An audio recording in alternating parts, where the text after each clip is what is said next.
We start with Chapter 1, The Riddle of Iran's Rise.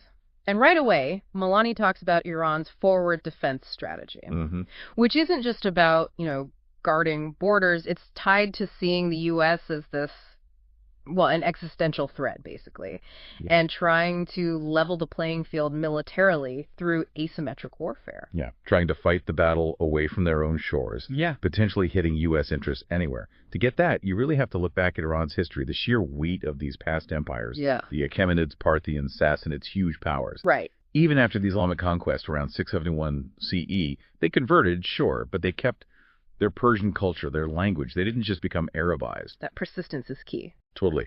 Then the Safavids, 1501 to 1722, they unify the place, make Shia Islam the state religion, expand territory. But after them, under the Qajars, 1789 to 1925, things go downhill. Lots of European, Russian interference.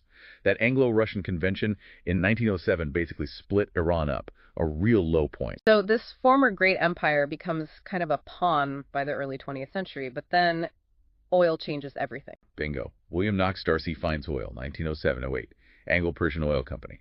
And then Churchill, 1914, decides the Royal Navy needs oil, not coal. Suddenly, Iran is strategically vital. Absolutely essential. And this sort of paves the way for Reza Khan's coup in 21 with British blessing, and he becomes Reza Shah in 25. The Pahlavi dynasty begins. That's when the U.S. starts playing a bigger role, and we see the seeds of anti-Americanism. Yeah, it starts bubbling up. Think Mohammad Mossadegh in 51, nationalizing the Anglo-Iranian Oil Company. Huge sovereignty movement. Britain imposes sanctions. Mossadegh asks Truman for help. Gets nothing.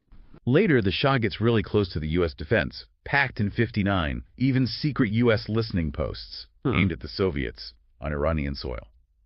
He builds up Iran's regional power, held by OPEC oil money in the late 60s. But then Carter's human rights focus in 77 puts pressure on the Shah. Ironically, yes. Pushing for liberalization actually empowered the opposition. Milani has this great line, Khomeini did not win the revolution. Rather, it was the Shah who lost it. That's telling. And initially, the protests weren't screaming anti-American slogans. Khomeini was actually worried about the U.S. trained army.